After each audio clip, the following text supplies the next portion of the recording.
What does every video game collector collect? That's right, video games. Without the video games, a video game collector is just a collector. And who the hell wants to collect things? I already tried to collect SATA cables and computer fans. Everyone hyped it up so much, but it's just not for me. Well, you know what they say. If you don't want to collect SATA cables or are allergic to computer fans, you can always collect Frogger. Of course, the special game of any game collector's collection is the childhood game. The game they most fondly remember playing as a child. And mine is Why Didn't Anyone Beat Me? Now, unlike Death Row, where you can only go once because everyone wants a turn on Death Row, you can have more than one childhood game. And my other childhood game was Wii Sports Resort. But why would I talk about this before I talked about this one? Talking about Wii Sports Resort before I talk about Wii Sports is like if Scott DeWaz talked about before. Now, I did play Wii Sports when I was younger. It's just that I didn't play it as much as Wii Sports Resort, so my memories of this game aren't as fond as Wii Sports. However, one thing I do remember is that I found out this game didn't come in a plastic case and instead came in a cardboard sleeve. I was furious. Without further ado, let's get on to it. Now, booting up into the game, first we hear this.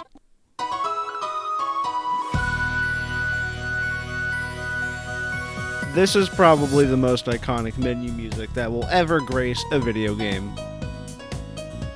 This is what the Wii Sports menu looks like. It is perfect and to the point. Personally, I prefer the Resort menu, but this is just as good. Let's start with the first one, tennis. Alright, I only ate one Wii Remote today, and I'm going to go with my personal favorite Mii, Doorknob.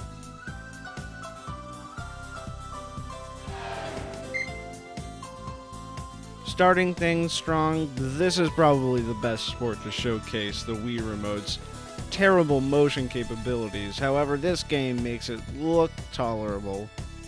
The whole reason it looks tolerable is because of the game's simple controls. First, to serve, you don't really have to press any kind of button or offer up a master's degree. You just kind of swing the Wii Remote up and slap it like an actual game of tennis. Hitting back the ball is just like real tennis too. All you do is, swing the Wii Remote. These incredibly simple controls made it really easy for the outsiders, the family, to get into video games. And after a quick ass beating by Matt, I can safely say this is definitely in the top 5 Wii Sports games. Next up is baseball, and just like tennis, it is another demonstration about how Wii Sports makes this thing's motion capabilities look tolerable. Once again, I've only eaten one Wii Remote today, and we are going to go with Doorknob again, as he is the best Mii ever. The first thing we see here is all of our classmates noticing we have gum. People can argue, but that's probably the best opening to any Wii game. And after successfully hitting 2 foul balls, I can surely say, yeah, this is a Wii Sports game. Controls here are exactly what you expect. They're nice and clean, especially since the Wii Remote doesn't have the little tumor on it. I'm surprised at how good it is. In fact, Nintendo deceived us so hard that they made it look like the motion controls are accurate by letting you swing the bat around in a circle. It's not all perfect though. Sometimes it just decides to bug out. The rules here don't really deviate too much from baseball, but the actual part where you run to the bases is a bit weird. I never really noticed a pattern. I either always get a single or the game hates me. I did get a home run of Santa Claus though, so Santa, if you're watching this, I will be expecting a thank you letter in the mail. And after you suck too hard, it's finally time to change positions. Yeah, baseball is the only Wii Sports game where the gameplay actually changes. This part of the game is incredibly inconsistent.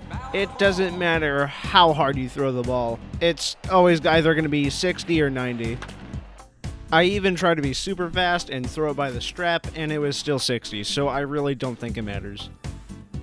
I don't think the way you throw matters too much either, because I disobeyed Nintendo's orders and threw from the side. I haven't been hanged yet. This is definitely the most boring part of Wii Sports. You just kind of throw the ball, and the game decides what happens.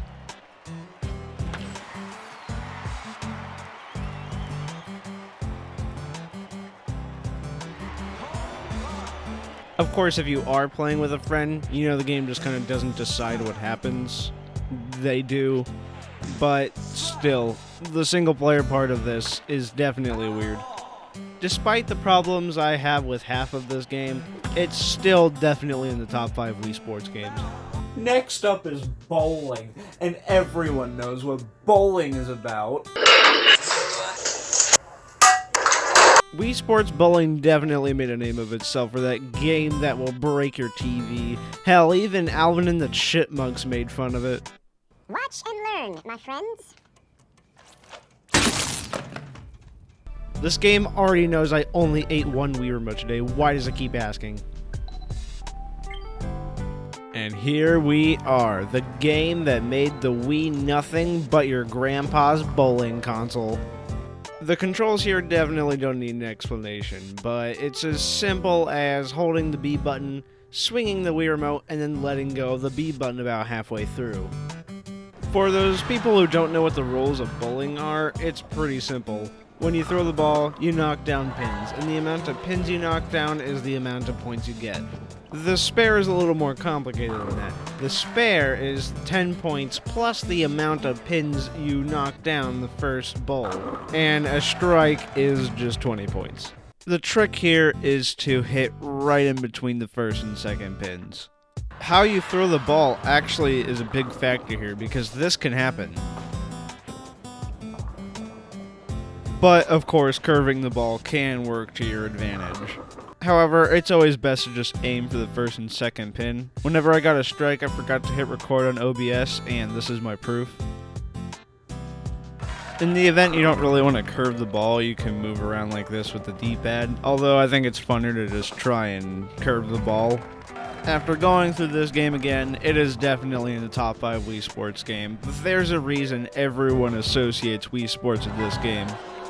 Wii Bowling definitely wins the award for the game that everyone plays at family night, but what about the game that wins the award that no one plays?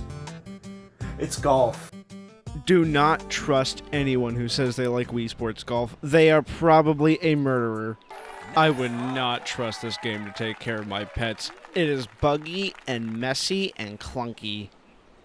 As far as gameplay goes, this is golf. You use the D-pad to adjust your shot, try to be as straight as possible, and try to get it into the little hole.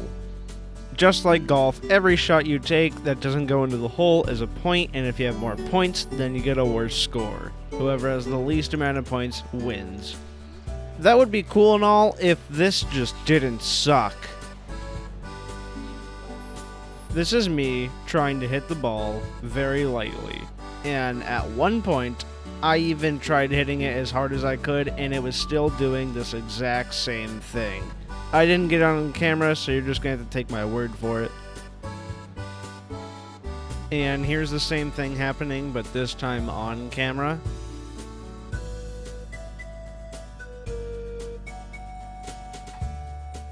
Shots are also sometimes unimaginably delayed.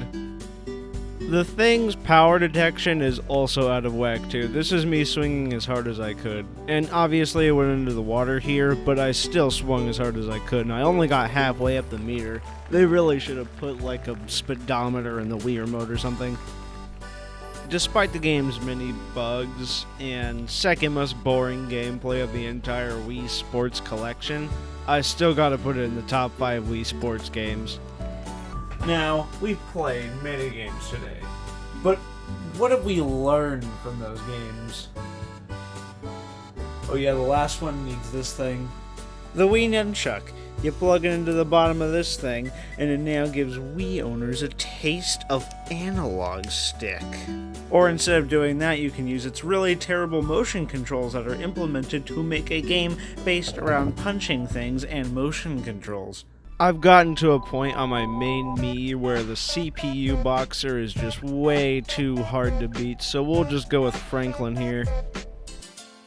The gameplay on this one is the best this collection has to offer. You just throw your Wii remote and nunchuck around, and it really surprises me how well they did the nunchuck controls, considering that they are abysmal. It detects you going under and going left and going right, and it is just incredible.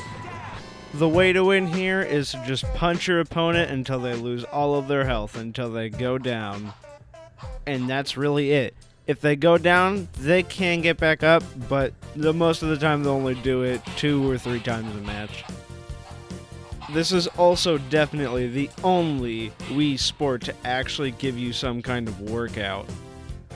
After all said and done, this is definitely number 1 in the top 5 Wii Sports games, and is definitely in the top 5 Wii Sports games in the Wii Sports series. Overall, Wii Sports is a neat little time. I mean, it's 5 minigames in one that are each about as good as the next one, except boxing, and that's just the best one out of all of them. And yes, it is a tech demo, and it does come bundled in free with your Wii, but even as a tech demo and a free Wii game, it's still one of the best on the entire platform. So, yeah, it's a pretty good Wii game, but it is an absolutely awful Skylanders game. What were they thinking when they made this? The Wii doesn't support Skylanders. It doesn't work. Why would you do this, Nintendo? This is terrible. I hate Nintendo.